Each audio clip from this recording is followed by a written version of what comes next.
शेत जमिनीच्या वादावरून अपंग पती व लहान मुलांचा जीव धोक्यात. पोलीस प्रशासनाने सुरक्षा देण्याची अपंग पतीची व महिलेची मागणी. जालना जिल्ह्यातील परतूर तालुक्यातील दहीफळ भोगाणे येथील महिला अपंग पती व तिच्या लहान मुलांना सोबत घेऊन राहत आहेत. तर या महिलेने एका प्रसार माध्यमाच्या कॅमेऱ्यासमोर एक मागणी केली आहे. जालना जिल्ह्यातील परतूर तालुक्यातील दहीफळ भोगाणे शिवारात शेत जमीन असून रोहिदास ज्ञानोबा मोगरे वय 55 वर्षे, व्यवसाय शेती, राहणार खडकी, शिवारात गट क्रमांक 33, तालुका परतूर, जिल्हा जालना असे आहे. मात्र या लहान मुलांना, अपंग पतीला व या महिलेला त्यांच्याच गावातील व परिसरातील काही नागरिकांकडून जीवितास धोका निर्माण झाला आहे. तर त्यांच्या शेतातील विहिरीतील मोटार दिनांक 9/1/2025 रोजी काही अज्ञात चोरट्यांनी चोरून नेली असून जाणून बुजून या परिवाराला काही लोक विनाकारण त्रास देत आहेत. या संदर्भात रोहिदास ज्ञानोबा मोगरे यांनी परतूर पोलीस ठाण्यामध्ये रीतसर तक्रारसुद्धा दिलेली आहे. मात्र अद्यापपर्यंत या तक्रारीचा काहीही फायदा झालेला नाही. त्यामुळे या परिवाराला काही लोक जाणून बुजून त्रास देत असून रात्री बेरात्री त्यांच्या शेतात, घर परिसरात विनाकारण चक्रा मारित आहेत व त्यांना धमकावण्याचा प्रयत्न करीत आहेत.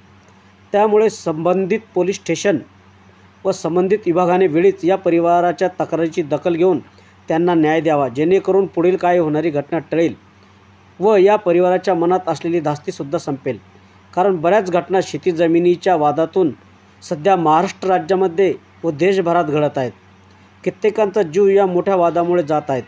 त्यामुळे हा परिवार पूर्णतः भयभीत झाला असून या परिवाराला न्याय देण्याची मागणी या अपंग पतीने व महिलेने आपल्या चिमुकल्यांना सोबत घेऊन प्रसार माध्यमांच्या समोर मागणी केलेली आहे.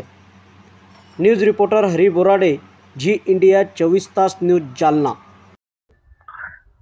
रोहिदास ज्ञानोबा मोगरे, दहीफळ भोगाणे, गट नंबर 33 येथे मी राहतो.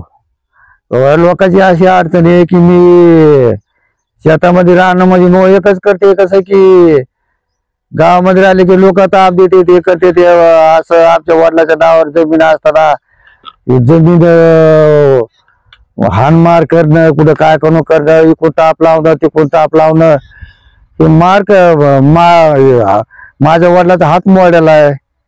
कोण करतोय? कोण धमकी देतो तुम्हाला? कोण काय करतो? धमकी द्यायला म्हणजे ते आता आपलं गंगाराम चापलाडी, देदास विठ्ठल, आपलं विठ्ठल राठोड, विलास विठ्ठल राठोड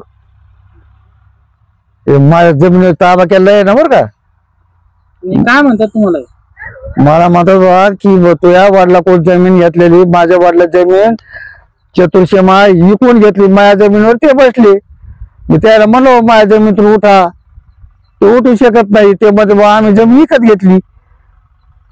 आता जमीन विकत घेतली म्हणलं, मी म्हणलो, ते म्हणजे तुम्हाला जमीन कसं काय विकत नाही घेतली, कोण मत विकत नाही घेतली? आता ते तसं म्हणलं. मी रजिस्टर ऑफिसला गेलो, रजिस्टर ऑफिसला पाहिलं, जमीन माझ्या नावावर आहे ना ती. माझ्या नावावर ये रे, माझ्या नावावर पूर्ण या सोडून जमीन घेतली. कोंकड काय कोंकड, माझ्या वडिला पोलीस स्टेशनला तक्रार वगैरे दिली? तक्रार पोलीस स्टेशनला 2 वेळेस 3 वेळेस दिली. आता येतो मग येतो म्हणून मला पोलीस स्टेशन परतोडे. मी खडकी शिवारामध्ये राहतो, गट नंबर 33 मध्ये. ते आता येऊ मग येऊ मग येतच नाही. माझं नाव मीरा रोहिदास मोगरे, राहणार दहीफळ भोगाणे, जिल्हा नाही सांगताय सर. काय काय झालं काय सांगा? तालुका परतूर. ते कसं झालं, माझे पती आहेत अपंग, शेती विकून होत, त्याच्या नावावर ताबा केला. म्हाताऱ्यांनी इकलं, फसवणूक केली, बॉन्डवर म्हणले सह्या द्यायला. म्हाताऱ्यांनी रजिस्टऱ्याच करून घेतल्या, तिथून आल्या तर माझ्या सह्या घेतल्या. मला कळलंच नाही की कशाच्या सह्या घ्याले. इथून तिथून शेती द्यायला बटाय नव्हती. मग ते म्हणले की हे म्हणले बाबा आता ते आम्हाला तुम्ही शेती वापर द्या. ते म्हणले कशाची शेती, तुझ्या बायकोकून तुझ्या वडिलाकडून आम्ही विकत घेतली.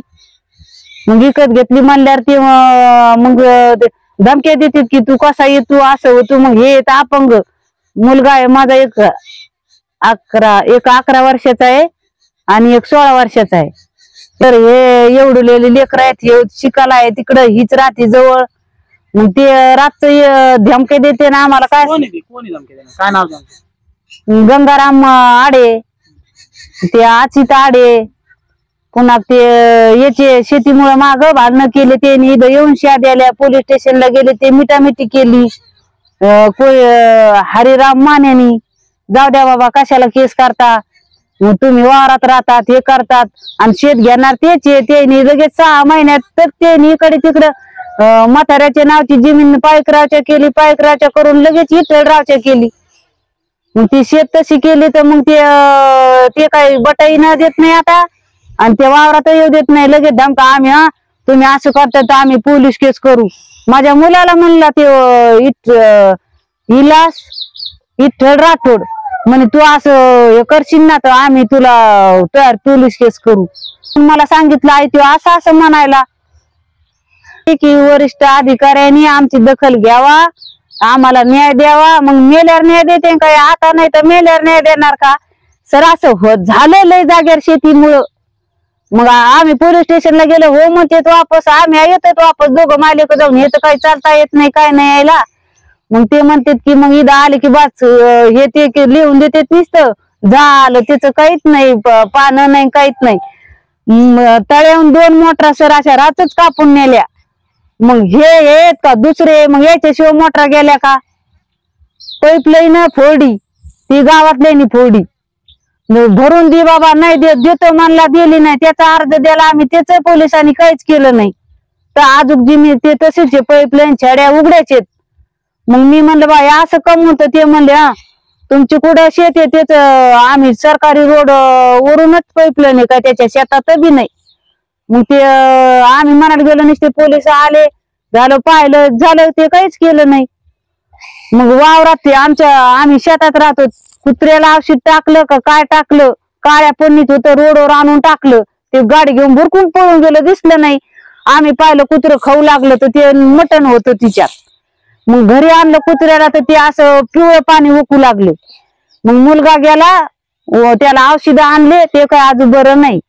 मग आता कुत्र्याला मारायचं आधी, नंतर आम्हाला मारायचं. कोण राहतं शेतात? रातचं जरी आले तिथं नड दाबून टाकलं कोण करतं, काय मेळ लागन? लेकरं आडून आडून जाग्यावर बसतील. माझी अशी विनंती आहे की पोलीसवाल्यांनी व्यवस्थित तपास करा, व्यवस्थित त्याला पकडून न्यावा आणि आम्हाला न्याय द्यावा.